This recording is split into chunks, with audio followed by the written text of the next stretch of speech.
So what is going to be the main loop for the game? So I saw obviously that one area that we were able to go through, but how many areas are planned for the game? What's going to happen after you beat the final boss of the area, if you have that planned yet? And then what's the reason to go back through and do another run? I'm trying to work out how much I want to give away, but yeah. Yeah, don't give away too much. But Well, you don't want to give specifics. Talk about the core game loop. Just give it away. I don't care. Basically, I wanted to have so you saw that. I had an opening level, which is a tutorial, which you kind of play through once. Then that will lead into a limbo stage, which turns into the hub world kind of thing, where you can come. When you die, you'll come back to this hub world, and that will be where the digging part will be, and just other stuff, which I won't reveal. You can go in to do a run, and so there'll be the plan at the moment is there's going to be 4 kind of run worlds, if we can call them that. And like I said, it's kind of it's randomly it's not procedure generated, it's randomly put together the rooms, so it's different each time kind of thing, each run. Yep. And then I'll just put it the easiest way. So you do you could do a run of 4, and then when you play it again, there'll be a run of 5 worlds, and then the next time there'll be a run of 6 kind of thing, that. That kind of that's very loose, and I won't tell you the story beats, because it is kind of cool of what's going to happen. But so yeah, around about 6 worlds, I suppose you call them, or levels. Yeah. Levels. At the moment, that's the plan. We might go, oh, once it's all structured out, and it's then we might be able to churn them out kind of thing. But I'm really meticulous about my rooms. I always like them I end up, I want to churn out a room, but I'll just go, oh no, I want to put a bit of effort into it each time and stuff like that. I don't like to just, I want to put as much detail and as much movement, as much fun, and as much stupidity into every room I can. Yeah. So there's a lot of planned rooms that are coming up, that will come up in the game, and there's a lot. There's also a bunch of quest story arcs where you meet characters and within randomly meet them, and you can do things, that kind of thing, and you can create these little branching off story arcs that leads to these other worlds within worlds that they're kind of so the easiest way to describe it, kind of in Hades, where they have the chaos realm, whatever. Yeah. Stuff like that. There's a couple of them planned. There's nightmare realms and some other ones as well. Yeah, nice little secrets we're gonna tuck in there for people. And so, yeah, but the main loop is kind of you do your run, to get further in, you die, you come back to your hub world, you use some resources to start digging up, which is your skill tree, kind of within the digging part of it, where you can do your permanent unlocks and makes it easier to do your runs. And then you can collect your stuff and come back and do some more digging, because you'll have limited resources to dig with, so you can't just dig all the way up straight away. And you'll come across things that bones that you can't get, bones and flesh and gore that you need certain ways to get through, to cut through. It's not digging, it's more cutting and violent, because it's flesh and blood, so you'll be covered in blood and entrails. And how do you, Dan, how do you enter the digging area? What's the plan? Yeah, so in the hub, when you come in, there's this gigantic pimple or zit, and it's so big, it's got corpses floating in the pus and stuff, and you can't do anything with it. The whole point of hell is it's made of this creature, and this creature is impervious, and that's why no one's been out. You can't get through it, but you get this big fucking pin. From a drop from a boss early on, and you pop this gigantic pimple, and that leads you into, you can go into the pimple, and you can finally start trying to dig out where usually no one's been able to get through, and you have these kind of hell weapons that you shouldn't be able to use, but you can. Weapons. And, so there's going to be things besides the chainsaw then. Yeah, so there's actually the chainsaw, which is that's a character in itself. Okay. Which is kind of it's the guide character. You know what I mean? Where you think it's helping you, but it's kind of it's got its own agenda.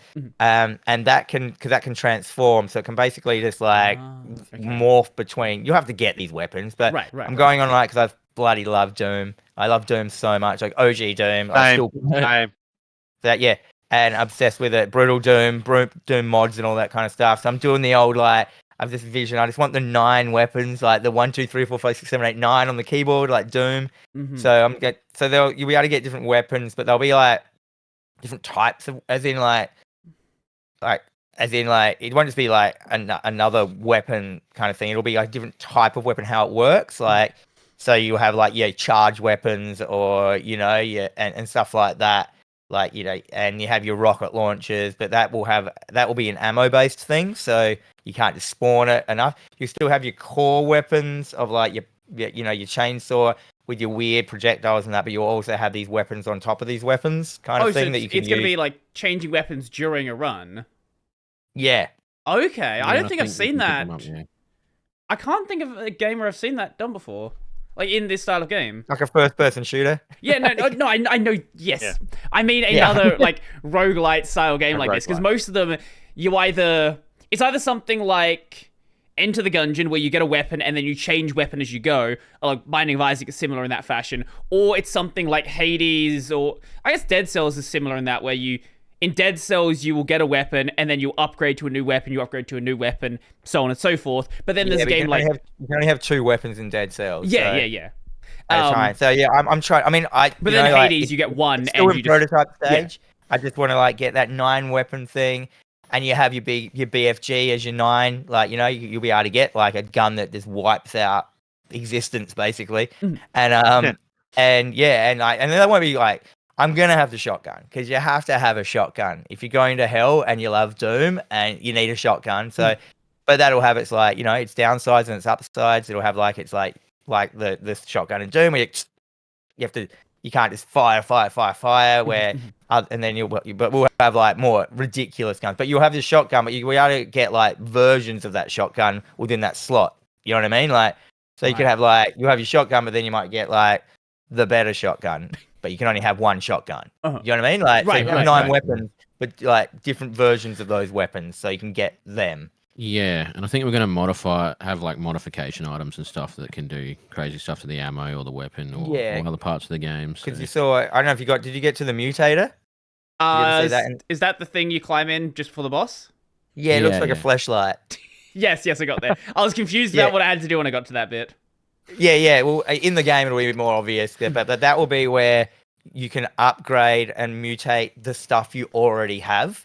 Like we're in the Avcon one, it was just quick, and it was quick, nasty. It was like more power, more speed. Sure. That will be actually, it'll give you a list of all the upgrades that you've already got, and then you'll be able to use your hatred or the green stuff to modify your weapons that you've got. But also the hatred is the same thing that does like your digging. So you've got that risk reward kind of thing of like so, and also the melee will use the hatred. So the hatred is like the currency that you get from killing things. So you need your hatred to dig, but you have to go in and kill things to get your hatred. It's a currency in a game. It's a system. It's a roguelike system. Everyone knows how they work. But yeah, so that's my thing of like using the old 9 weapon Doom thing. I don't know if it'll work. We'll see. We'll see what it ends up like. We could end up with the coziest game ever by the end of development. Cozy? Yeah. You just never know, hey? Yeah. But at the moment, that's my dream. Like, that's like, because everyone's like, it's not very much like Doom apart from you're in hell, but like, it'll get more like Doom. Don't worry. My only concern with 9 weapons is just how many things you have to worry about then, especially if you're doing like weapon upgrades and skill trees. Like, there's going to be a lot of moving parts there, and especially that's why Eli's rebuilding it all.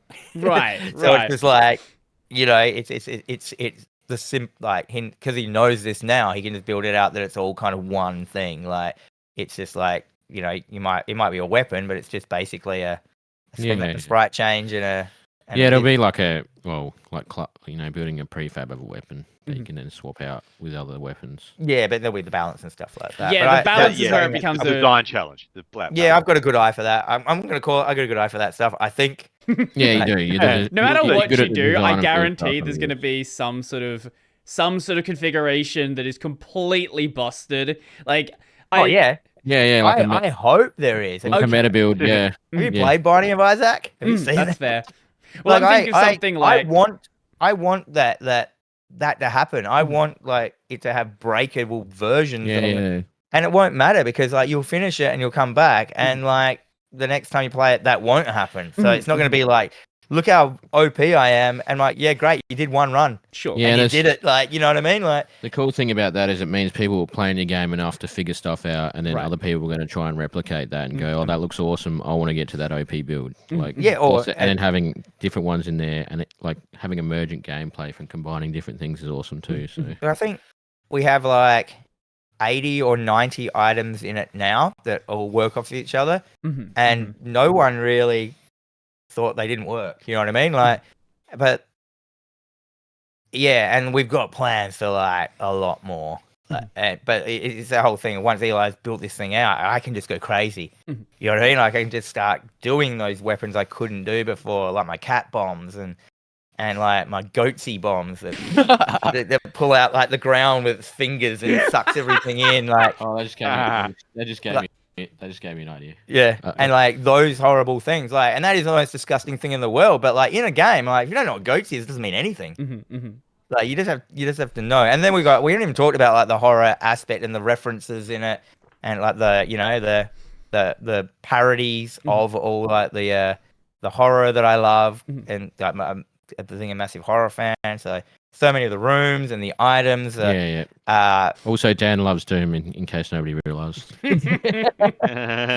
But it's all there, and it's all, and everyone's like, "Have you thought about this? You know, is it going to be this? What if it doesn't balance?" And I'm like, I don't care. It'll be fun. I love finding breaky like builds in Binding of Isaac that don't work, or like yeah. And Well, like you you'll think of a have game those like the items that seem shit when you get them. You're like, this item gave me 1 health. Like it got rid of all my health and fucked me over. But then you'll get another item that's like, when you've got 1 health, you're heaps tough. And you're like, oh, I get it. Like, so we'll have all those like items that seem like the shit items and no one will ever choose them. But they won't know that like if they choose it and get that one and choose that one, that like, yeah, it's all about that learning. It's all about, you know, the wiki. Like creating the end of Ember wiki and like putting all the secrets in there, and then everyone can like go, yeah, cool, check it out. And that's my thing, like that urge, that want to like replay, because you don't know what you're gonna get yet. I still play Binding of Isaac, and I've been playing it for years now. I play it all the time, and I still play it. And then every time I play it, I'll see something I haven't seen, or a build I haven't seen, or just something that worked out, or a room that's got like such a low like fucking rate of coming up, and it just comes, and I've never seen it, and I don't even know what it does, and like, and then you get on the wiki and you're like, whoa, and it's just this adventure you take yourself on. It's like, what are they called, Chad? They're like something experiences or whatever. Yeah, emergent gameplay, and all that stuff. And I'm just all about that. I'm also all about physics and gore. I'm like, we're rebuilding the gore system. I want to make guts go everywhere. Make people's arms fall off and stuff like that. Yeah, fall off? Nah, rip off. The challenge we had there. Oh yeah. The challenge we had there was that we'd used or Dan had used the 2D destruction package to manage all the gore, and I hope we've decided to build it ourselves so that we can do what we really want. So, for example, the boss, you can shoot its limbs off, and those limbs can sit on the ground and flop around, or whatever. So that's cool. But I think it feeds into this whole the whole kind of cult horror culture as well, right? Where it's like we got a room that's like the Evil Dead room, and we got the Exorcist room, and the Thor room, and the Alien room, and all that sort of thing. And so it means that what we're hoping is that we can reach out to communities who love these things. People who have collections of Evil Dead figurines and be so into that, and that they'll go, oh, there's a game that pays homage to like this film and some of my favorite films, and that's a kind of a community outreach kind of strategy as well. The horror communities are strong, like as in they are into their thing, and the VHS communities as well. Like a lot of those horrors, the 80s horrors, are all VHS. So that like the VHS communities kind of I've got a bit of part of like shout out to Vicious Video in Adelaide. Like that place is great. If you love video shops, like back in the old days when you used to go to video shops and hang out, there's an good old Blockbuster going to like rent a video game for 2 days and then stuff like that. Rent it for another 2 days till you finish it. You can do it now. There's a video shop in the city. Oh, that's Vicious cool. I didn't Video. know about that. Oh, dude, it's crazy. It's an actual whole video shop. Look it up right Yeah, now. yeah, I'm and looking you're at like, it. I'm taking a look Can at you it buy now. VHS players from them? you can't buy VHS players. You can buy VHSs though. It sells VHSs. That's, You don't rent so them. just the videos. You can't don't buy the re- actual player. Because good luck trying to get a player now. What do you mean? I got one. Yeah, I know, but You you're probably find like something ancient, man. online. Nah, Sure. they're around. They're around. They're totally around. Yeah, People cool. rebuild them now. Like, get the heads cleaned. Yeah, cool. But anyhow, forgot what I was talking about. After all that, yeah, like the horror aspect of it all, and the horror community. It's a strong community, and we have like the Bonfire Horror Club in Adelaide, which is like once a month. Like the Palace Nova Cinema plays like these crazy like horror films, like Evil Dead and Hellraiser, and you know, like all these old ones, and they just shock out. It's like their biggest like cinema nights. Like they're getting like 300 pre-book tickets for these nights, and having to open 2 cinemas to show a movie that's like 40 years old. And like and the horror community is super strong there. Like my podcast and my other podcast and my shop, we always like it's like you know, sponsor it. There's this little horror cabal, we call it, like you know, the Vicious Video and Galactic Video and Black Match Candles and Underground Records, all those dudes. Like it's this little horror cabal, and it's just like rad. And yeah, so that's the community can tap into, which is this extra community. We have the gamers, we have the roguelite people, but now we have the horror community as well, and they're loyal as anything. They love it, man, and they'll just see it. And I've got so many little like callbacks to horror in so many of the rooms. Just the shop itself in the game is like the shop from Gremlins that he buys the Gremlins from, and you've got like Mr. Wing behind the counter. That's his name in the movie. And but in the shop is like items from all films. You've got like the Evil Dead knife, the Kandarian dagger, and you got like the Reanimator thing. You got the ring, the videotape from The Ring. You've got Chucky in the corner. You've got a barrel from like Return of the Living Dead. You've got like the house that the model of Nancy's house from Nightmare on Elm Street 3's in there that she's making and stuff like that. Like, and I just loved drawing that, and I just love like I'm like, and like and one of the ideas is to then get is to then gather ideas and concepts. So we encourage people on our Discord to say, you know, what do you think? What's your favorite horror film that you want to see something in the game from? So someone might go, oh, you know, the Arctic Station from The Thing, or you know, have 3 dudes chained to a couch sort of thing, and then monster comes out of one of them, or you know, the Winchester Mystery House was one I put on the list recently. You know, so that encourages people to go, well, what do you want to see in the game? And we'll try and make it, yeah. And the people have been loving that, like the guy like me go, dude, what's a rad room from a horror film, or what's not even from a horror film, like what's like the worst room that you could walk into? Because like the original idea with the rooms were, they still are. It's like people's personal hells. So she's like gone into like that. She's running through other people's personal hells, but she can like go through them because she's got these like this ability where they're trapped in these rooms usually, kind of thing, and stuff like that. But like in a lot of the rooms are just like made of skin and they've got just holes in them because people don't like that. That's that phobia, which I don't think is even a real phobia, but apparently it is. Or we'll have like, you know, like a room that's full of like spiders. You know, there's some normal ones in there as well. You know what I mean? Like fears, like fear rooms and stuff like that, or just like gross ideas. You know, let's have a room that, like, you know, has a bum that poos in your face when you go in there. That's happening. That's actually happening. And then Eli's like, yeah, we'll make her eyes go pink. Yeah, it farts in your face, gives you pink eye, and then you can't see for a bit. Yeah, so that's kind of like, and I love like being immature. Like, you know, maybe we'll have an item in the game that says like you get extra damage if you get pink eye or something. So you only get it from that room.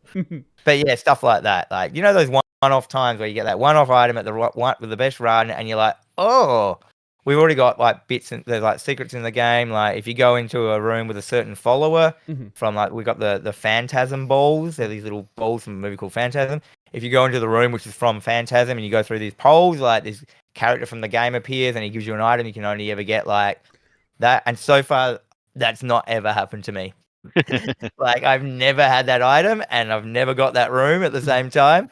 So like I don't know it works because I tested it, but but like that's only with 90 items. Like we haven't like got that. So imagine like when I'm getting like 200 and 300 items in there. Like the randomness. A million items.